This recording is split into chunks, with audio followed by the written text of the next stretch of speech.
नमस्कार, भारत लाइव ही देख रहे हैं आप। और जैसा कि आप लोगों से वादा किए थे, आज से पटना आ गए हैं और आप लोगों से सीधा सीधा संवाद करेंगे। सुबह सवेरे जो हमने कई खबरें आपको दी, लेकिन एक खबर बहुत ही महत्वपूर्ण है और ये खबर जदयू से आ रही है। और जदयू के संसदीय बोर्ड के राष्ट्रीय अध्यक्ष उपेंद्र कुशवाहा ने कई ऐसी बातें कही हैं जिन बातों को लेकर के अब एक बार फिर से बिहार और देश की राजनीति में चर्चाएं शुरू हो गई हैं। जैसा कि आप सभी जानते हैं कि उपेंद्र कुशवाहा लगातार कई महीनों से नीतीश कुमार को लेकर के कई बयान दे रहे हैं। उन्होंने स्पष्ट तरीके से कहा था कि नीतीश कुमार प्रधानमंत्री के सबसे उपयुक्त उम्मीदवार हैं। उसके साथ ही राष्ट्रपति चुनाव की जब बातें सामने आई तो उस समय भी उन्होंने राष्ट्रपति के लिए भी सबसे ज़्यादा मुफीद व्यक्ति नीतीश कुमार को बताया था।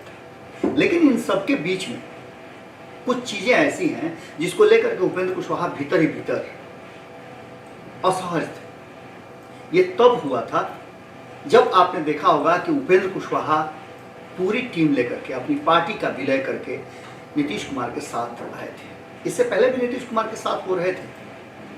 कई ऐसी बातें हुई थी जिसको लेकर के अलग होना पड़ा था। अलग तो ललन सिंह भी हुए थे, लेकिन भीतर आते ही जो वादा था, जिस तरह की चीजें थी, उपेंद्र कुशवाहा को नहीं मिला और उपेंद्र कुशवाहा के कई साथी उनका साथ छोड़ करके जाने के लिए मजबूर हो गए, क्योंकि उपेंद्र कुशवाहा के अलावे और लोगों को वो स्थान नहीं मिल पा रहा था जो आरएलएसपी में था। अब इन सब बातों को लेकर के आरोप आरसीपी सिंह पर लगे थे। कहा जा रहा था कि आरसीपी सिंह नहीं चाहते हैं कि उपेंद्र कुशवाहा का कद बढ़े। इससे पहले भी आरसीपी सिंह पर आरोप लगा था कि वो नहीं चाहते हैं कि प्रशांत किशोर का कद बढ़े। इसके चलते उन्होंने पार्टी से निकाल दिया। लेकिन उपेंद्र कुशवाहा की जड़ें मजबूत थी और खुद नीतीश कुमार ने पहल करके उपेंद्र कुशवाहा को अपनी टीम में लाया था, अपनी पार्टी में लाया था। इसलिए उनका जाना, आते ही जाना संभव नहीं था। ऐसी स्थिति में आप समझ सकते हैं कि जो दो धाराएं लड़ती हैं तो एक की हार तो निश्चित है। फैसला लगातार आरसीपी सिंह ले रहे थे और उनके फैसलों को लेकर के पार्टी के भीतर विद्रोह भी हो रहा था, क्योंकि कई नेता आ गए थे। एक तो ललन सिंह और दूसरा उपेंद्र कुशवाहा के आने के बाद ललन सिंह और उपेंद्र कुशवाहा का ट्यूनिंग, चूंकि पहले से दोनों एक साथ काम कर चुके थे, अच्छी बन गई। अब आरसीपी सिंह ललन सिंह नहीं बल्कि उपेंद्र कुशवाहा और ललन सिंह की बातें होने लगी। कई दौर में आपने देखा होगा कि ललन सिंह और उपेंद्र कुशवाहा की मुलाकात हुई और उसके बाद से सिलसिला शुरू हुआ। दोनों राजनीतिक व्यक्ति थे और कहीं ना कहीं आरसीपी सिंह राजनीतिक व्यक्ति खुद को मानते जरूर हैं, लेकिन हैं नहीं, ब्यूरोक्रेट्स। और ऐसी स्थिति में वो अपने हिसाब से काम करते हैं और पॉलिटिशियंस अपने हिसाब से काम करते हैं। आप जानते हैं कि राजनीति में इस हाथ से किया गया कार्य इस हाथ को पता नहीं चलता है। बिल्कुल यही हुआ और धीरे धीरे आरसीपी सिंह का कद जो है कम होना शुरू हो गया। और यही स्थिति हुई कि आरसीपी सिंह केंद्रीय मंत्रिमंडल में शामिल होकर के अपना पूरा रास्ता जो है वो संगठन से और पार्टी से बंद कर लिए। कहा जाने लगा कि उन्होंने अपनी मर्जी से अध्यक्ष रहते हुए केंद्रीय मंत्रिमंडल में जाने का फैसला किया है। लेकिन इन सब के बीच में अब जो नई परिस्थिति बनी है, लगातार आप देख रहे हैं कि जदयू के भीतर एक्शन एक्शन एक्शन हो रहा है। इस एक्शन में जहां एक तरफ ललन सिंह की टीम संवैधानिक रूप से आरसीपी सिंह के लोग की छटैया कर रही है, वहीं उपेंद्र कुशवाहा काफी मुखर हो गए हैं। उन्होंने कई बातें कही है।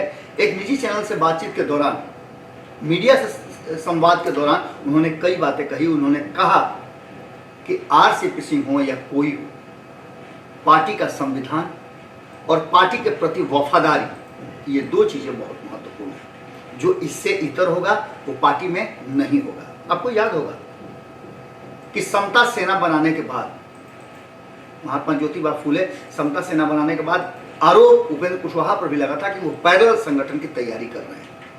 लेकिन उन बातों को पीछे करते हुए उपेंद्र कुशवाहा ने एक नया दाव चल दिया है और उनके एक्शन से असली खेल अब शुरू हो गया है। जहां एक तरफ टारगेट में आरसीपी सिंह, उनके समर्थक हैं, वहीं दूसरी तरफ भारतीय जनता पार्टी भी है। उपेंद्र कुशवाहा और ललन सिंह कोई भी ऐसा लूप होल्स नहीं छोड़ना चाहते हैं जिससे कि नीतीश कुमार के इर्द गिर्द कोई गणेश परिक्रमा करके उनके जगह पर या उनका प्रिय बन जाए। अब आप समझ सकते हैं कि राजनीतिक व्यक्ति किस तरह की चाल चलते हैं। उपेंद्र कुशवाहा ने भी इसी तरह का जाल बुन दिया है और इस जाल में आरसीपी सिंह पूरी तरह से फंसे हुए हैं। उन्होंने बातचीत के दौरान मीडिया से कहा है कि आरसीपी सिंह का कार्यकाल खत्म हो रहा है, अब प्रधानमंत्री का विशेषाधिकार है, लेकिन संसदीय बोर्ड के अध्यक्ष होने के नाते ये फैसला उपेंद्र कुशवाहा मान के चलिए कि कर चुके हैं कि आरसीपी सिंह का कार्यकाल अब जदयू के तरफ से केंद्रीय मंत्रिमंडल में आगे नहीं होगा। लेकिन हमने पहले भी खबरों में आपको बताया था कि किस तरह से ये सारा चीज समय समय पर बदल रहा है और इस बदलाव के पीछे कई कारण बताए जा रहे हैं। उपेंद्र कुशवाहा और ललन सिंह की टीम मजबूत हो गई है, क्योंकि उपेंद्र कुशवाहा भी आपको पता है कि आरएलएसपी से बहुत लोगों को लेकर के आए थे, उसमें काफी दबंग और काफी सशक्त लोग हैं। दबंग हम राजनीतिक रूप से कह रहे हैं, और ऐसी स्थिति में उपेंद्र कुशवाहा ने जो बातें कही है आरसीपी सिंह का, लगता है अगर ये वीडियो पसंद आई और वह बिहार के राजनीति और बिहारियत से सरोकार रखेनी तो सब्सक्राइब बटन दबा के चैनल के सब्सक्राइब कर ली। ओजे एगो घंटी बा, ओकरा बटन दबा देला से कुल सटीक और मारक खबर रुआ मुफ्त में मिल जाई। अगर रुआ पत्रकारिता के हमनी के नया प्रयोग में सहयोग कर चाहतानी तो ज्वाइन बटन दबा दी। पेटीएम नंबर नोट कर ली 9386816700। धन्यवाद।